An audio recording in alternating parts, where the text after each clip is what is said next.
The town was quieter than usual that evening.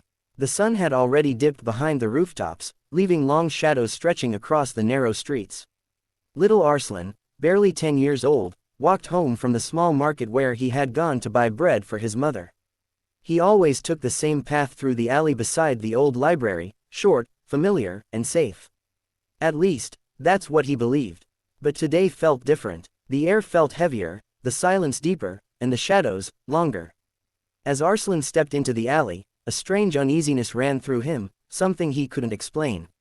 His instincts told him to walk faster, but he tried to ignore the feeling. He clutched the warm loaf of bread in his small hands, trying to focus only on reaching home.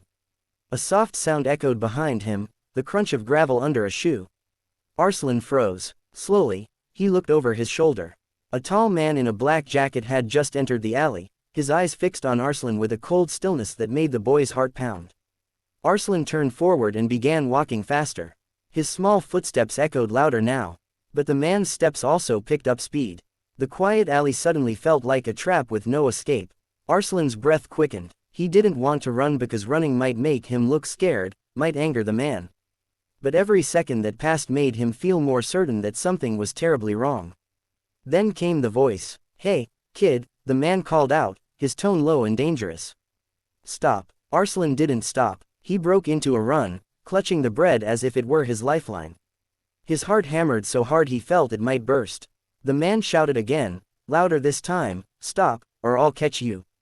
Arslan ran with everything he had, but the alley was long and his legs were small. Behind him, the kidnapper sprinted, his footsteps growing closer, fast, heavy, terrifying. "Help!" Arslan screamed, but the street was empty. His voice bounced off walls and faded into nothing. The man lunged. Arslan felt a rough hand grab the back of his shirt. He stumbled, almost falling, but managed to keep running. The kidnapper growled in frustration. "Come here." Just when Arslan thought he would be caught, fate intervened. At the far end of the alley stood a man, tall, broad-shouldered, wearing simple clothes and carrying a grocery bag. He had been on his way home after a long day at work, tired and ready to rest. But when he heard Arslan's screams, he turned sharply. He saw the boy running. He saw the fear in his eyes. And then he saw the man chasing him. The stranger didn't hesitate. Arslan reached him first, almost crashing into him. "Please, help, he's chasing me," he cried, trembling. The stranger stepped in front of Arslan protectively, setting his grocery bag down slowly. His eyes locked onto the kidnapper, who slowed down when he realized another adult had entered the picture.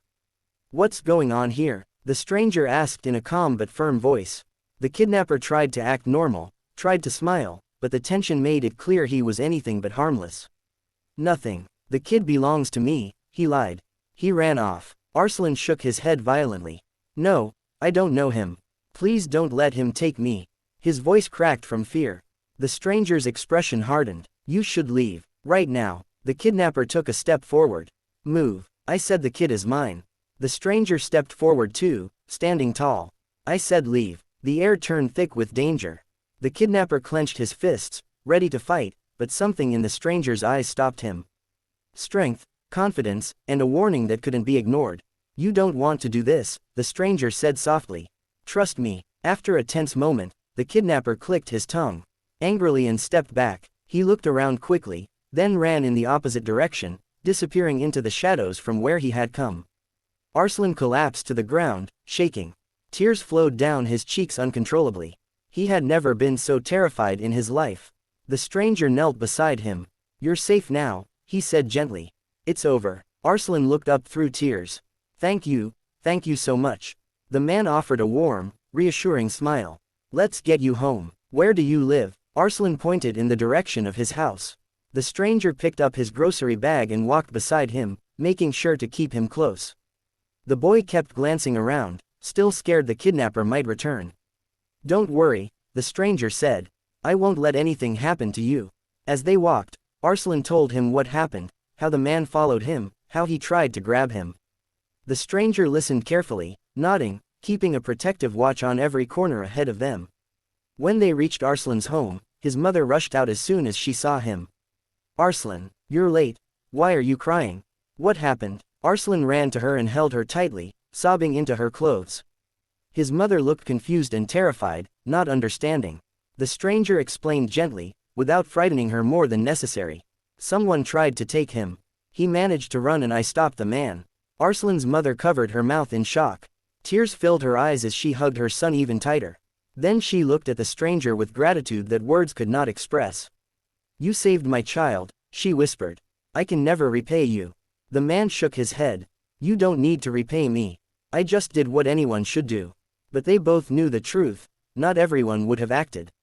Not everyone would have stepped into danger for a child they didn't know.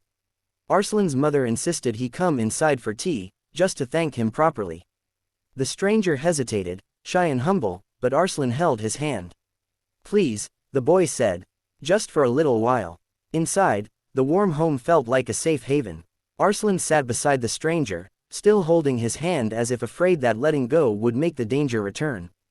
The stranger smiled at him gently. "You're a brave kid," he said. "You did the right thing by running and asking for help." Arslan nodded slowly. "I was so scared, I thought he would take me away." "But you didn't give up," the man replied. "And that's what matters." The mother placed 3 cups of tea on the table with trembling hands. She sat down, still shaken but grateful beyond words.